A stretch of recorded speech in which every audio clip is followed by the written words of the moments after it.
and welcome to Eden Live, where I am reading all of Eden by FREI live on Facebook and on YouTube with the recorded clips, soon thereafter finding their way onto Instagram, IGTV. We find ourselves approaching the middle of volume 8 of the Eden Miniatures series, which is the ebook and paperback published version of Eden by FREI.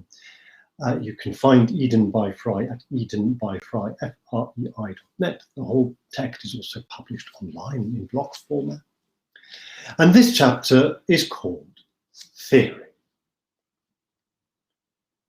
Sedartis sits and thinks for me slowly. Let me posit that there is no conspiracy.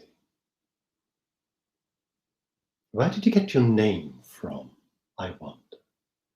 I don't ask. I know it will become apparent. He composes himself. He has sageness about him.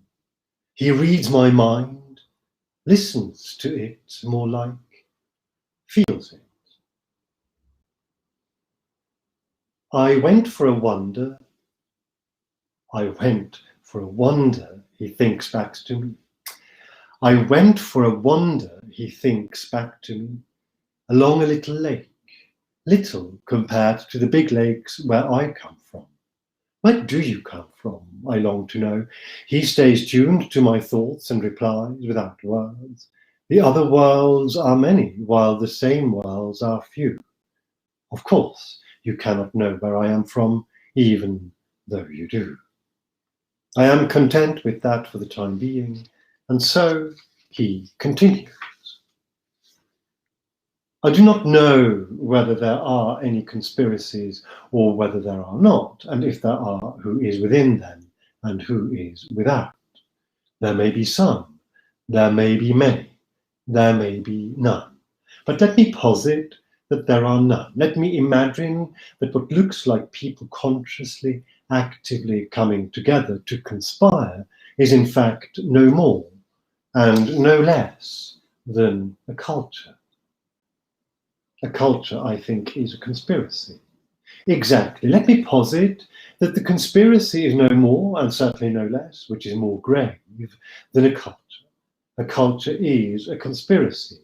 It could be benign, it could be malicious. It is most likely something in between. It may have, at the outset, no obvious value attached to it, but consider, Sedartis is now thinking harder, the good, the bad, and the ugly. Are they truly, are they in themselves? Are they actually good, bad, or ugly? What of Mephisto, I think, less insistent than he does? Is he not ein Teil von jener Kraft, die stets das Böse will und stets das Gute schafft? Exactly. Sedartis understands me perfectly. He wills me to think the thought further, penetrate it deeper. I struggle. I get so easily distracted these days. Consider people who do terrible things, murder children, shoot boys and men, rape women, girls, and boys and men, devise gas chambers, throw youths off buildings. My heart feels a hollow pounding. I don't want to consider people who do terrible things. Can't we consider friendly people, people who may yet be friends, though perhaps they have not met? Are we to consider the worst that people do? Why? Sedartis thinks yes. Now we must. Consider people who do terrible things for some reason or other. Consider how, in every single way, they are exactly the same as you, or your neighbor, or your friend Jason, except in what they are doing at this particular time. Why do you find it so hard not to think of the other as other? Because it is exactly the same as you. The thought of it is horrendous, frightening. Of course it is true, and you have to concede, though you don't want to, that you could be that person. You too could be doing these things. You two are them as much as they are you. You are not separate. You own their horrendousness, and they own your love, and that's what's so hard not to be destroyed by. The worst thing that a human being is capable of, any human being is capable of, including you, and it overshadows for a period in our eyes the realization, the hope, the belief, the truth. Is it not the truth? Say it is the truth that this self-same man, that identical woman, the person who is doing the worst thing imaginable, is, in the very same vein, also capable of the noblest deed any human being has ever accomplished. The paradox, the infuriating, numbing, devastating realization that the man who crushes the skull of a newborn under his boots is the same as the man who lays down his life so a stranger may live. It is not your nature to be one or the other. It is only, and only, your culture. But we are not victims. No, you are not victims, not of your culture. You are the makers of your culture. That is the call, to stand up, to be taught, to accede to the duty of generating a signal, of being a voice in the wilderness, of saying, no, not in my name, of saying, no, not in my name, when terrible things, terrible acts are being committed, and of being first to hold up your hand and your head and say, I am here, count me in, when noble deeds are done, difficult though they be.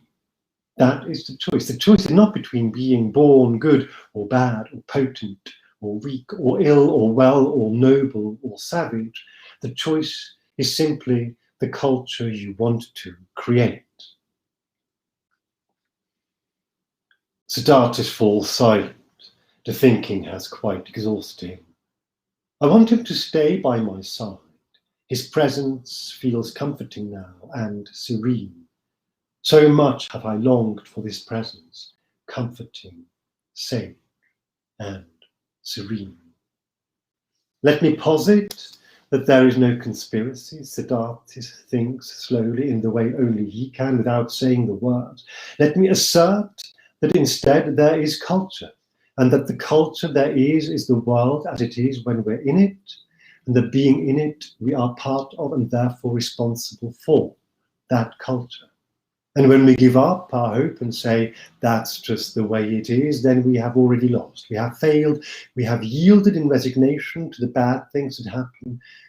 And when we throw up our hands in despair and say, that is them, they are like this, that do these things, they are other, then we have not understood who we are, not grasped that we are what we see happening around us, that we own every last bit of cruelty, just as we exalt every grand act of mercy. And if we say they are powerful that have made the world such as it is, but I am weak, then we give way. Then we give away what power we have. And we empower those we scorn for wielding their power against us. And if we think they are evil that hold this power, we forget that we would have this power if we hadn't so feebly, so faintly, so frivolously surrendered it. What is power, and what is it for? It is the potency to shape the world. And what shapes the world that we happen to live in? Culture. Let me posit that there is no conspiracy, there are no categories of people, that there are not those who are good and those who are bad and those who are ugly, nor are there those who are different, nor are they, for that matter, indifferent. They are simply non-different, the same.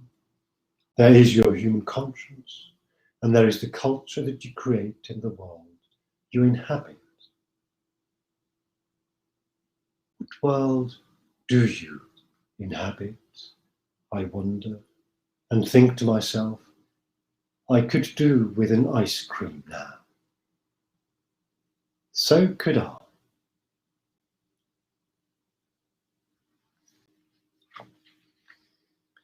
And that is theory from Sedartis in Eden by FREI.